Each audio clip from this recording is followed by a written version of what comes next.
Transforming Bracket!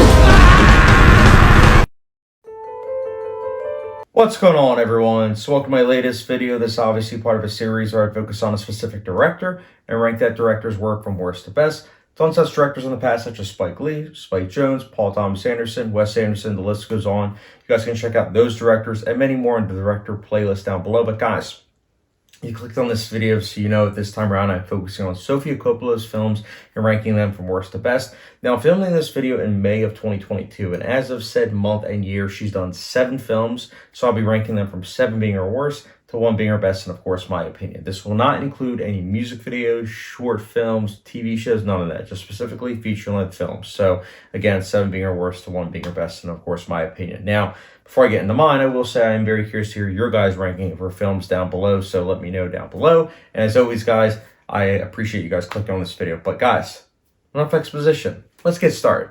So kicking things off, number 7, we have Somewhere. So Somewhere is a movie that definitely has like a slice of life kind of approach.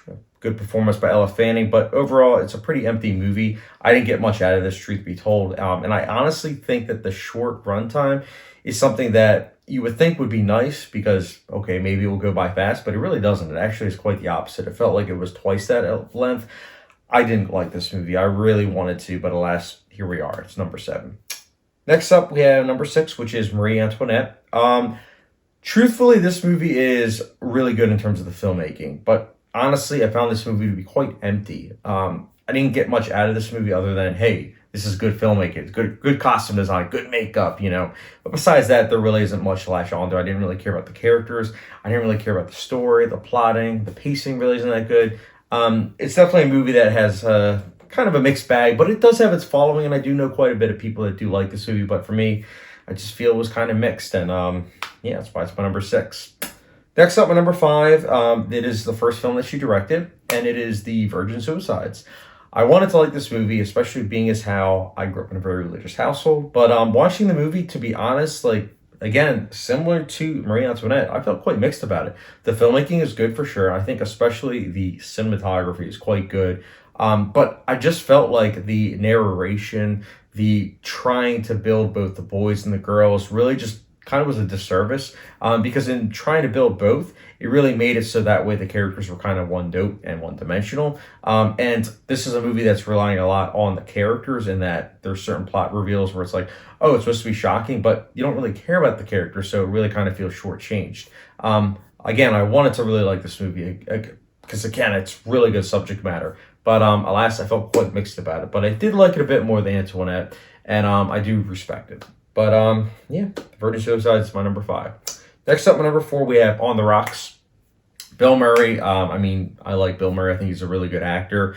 This is on, I believe it's Apple Plus TV.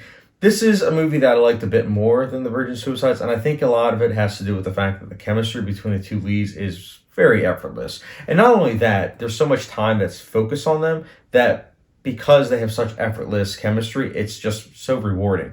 Still kind of a mixed bag. It does have some of the Sofia Coppola tropes that I mentioned before. It's got, you know, kind of uneven pacing. You know, some of the storytelling, some of the plotting just really isn't there. It's a movie that is, again, slice of life, but it is a movie that I did like a bit more than these other entries, if a bit, though. But yeah, that was my number 4. Next up, we have number 3, which is The Beguiled.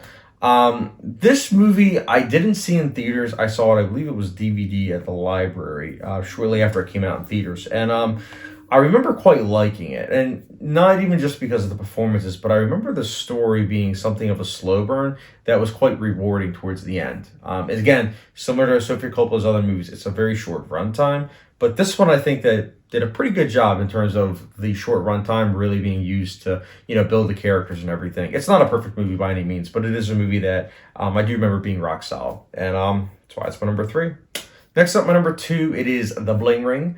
Do I prefer Spring Breakers over this? Heck yeah.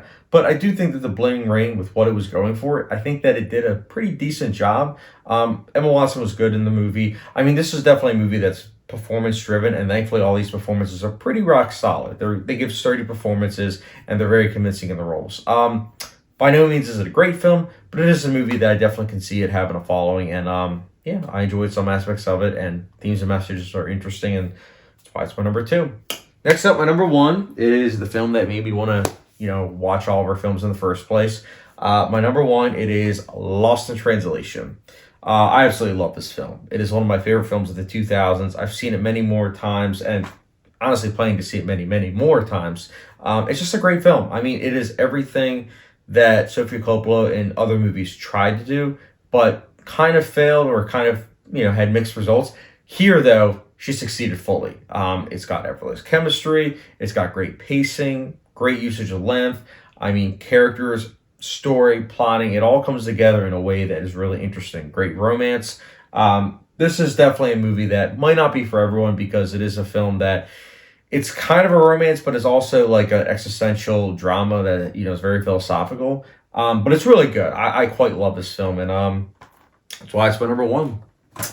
So yeah, some of the other director ranking lists that I've done, I've kind of forgotten to talk about the director at the end on if I like them or not. But I wanted to make a point with Sofia Coppola talking about her. Sofia Coppola is an interesting director in that I think that she's not quite a one-hit wonder, but she's a director that, Lost in Translation aside, is kind of like okay. Like, she has a style for sure, and I really do like that about her. And I really also like the fact that she has all these movies that have very strong female characters. But I do feel like sometimes her slice of life approach doesn't really fully work because of maybe either the writing or the way it's paced. But I do overall respect her. I really do as a director, and I will be looking forward to seeing what she comes out with next. But overall, in terms of her masterpiece, that would definitely go to Lost in Translation. But everything else, just not the biggest fan of. But again, I still respect her as a director.